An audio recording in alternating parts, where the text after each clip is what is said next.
તો ખેડૂત મિત્ર આપણે યુટ્યુબમાં મૂકતા હોય છે એટલે પર્સનલ ડિટેલ નહીં બોલતા. બોલો શું પૂછવું છે? નમસ્કાર સાહેબ. મારે એ પૂછવાનું હતું કે મારા મમ્મીએ હક જતો કર્યો હતો 2001 માં. 4 મામાએ ભાઈ ભાગ પાડ્યા અને 2 માસે હક જતો કર્યો. હવે આપણે અપીલ કરી, રિવિઝન કરવી છે ને?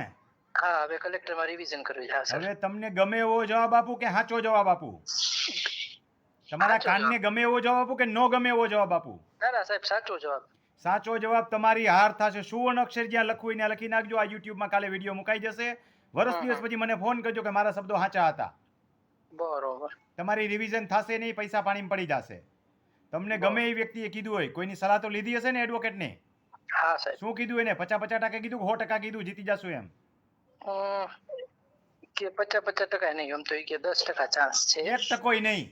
1% નહીં. લખી રાખો મારા શબ્દો.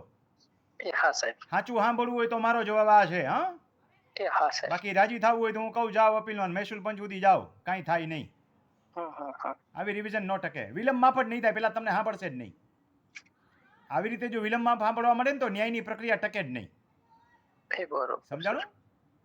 ભલે ભાઈ. ઘણા એવા વિડીયો આવે છે 50 વર્ષના વિલંબ માફ થાય, કઈ તંબુરોય ન થાય. સમજ્યા? એવા જોઈને તમારા જેવા ભાઈઓ પાછા અપીલ કરે. વિલંબ માફ 2-5 વર્ષનો હોય તો થઈ શકે. તમારો વિલંબ માફ 12 વર્ષનો છે. 8 વર્ષના વિલંબ માફે રદ થાય છે આવા કેસમાં. આપણે 22 વર્ષનો વિલંબ માફ કરવો પડે. ન થાય, કોઈ સંજોગોમાં ન થાય. એટલે બધા સોગંદનામાંથી સહમત હતા. હું શું કહું છું, મારો જવાબ આવી ગયો. મારે કઈ સાંભળવાની જરૂર નથી. તમે મારો વિડીયો સાંભળી લેજો. કેસ હારો ત્યારે, હા, જીતો ત્યારે નથી કહેતો. ના સાહેબ, તો અપીલમાં જવાનું જ નથી આપણે. 100% નો જીતો તમે. હા સાહેબ. ભલે ભાઈ. ખેડૂત મિત્રો, અમુક વસ્તુ દિવાલમાં લખેલા અક્ષર બરાબર હોય છે કે આ કેસ ન જીતી શકો ને ન જ જીતી શકો, તો એની પાછળ પૈસા બગાડે નહીં, પરિસ્થિતિને સ્વીકારી લેવાય. વિલંબ માફ કંઈ 22 વર્ષના વિલંબ માફ થોડા થાય. અને દરેક અરજીઓ, દરેક અપીલો જો રિવિઝનમાં જવા મળી જાય તો ન્યાયની પ્રક્રિયા જ આગળ ન હાલે. કેવી રીતે વિલંબ માફ કરવામાં આવે? વિલંબ માફ કરવા માટે ઠોસ કારણ જોઈએ.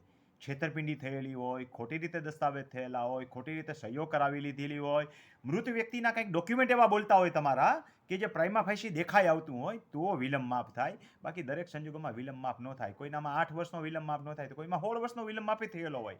પણ કેસનું ગ્રાઉન્ડ જોવું પડે કે કેસની હકીકત શું છે, પછી વિલંબ માફ થાય.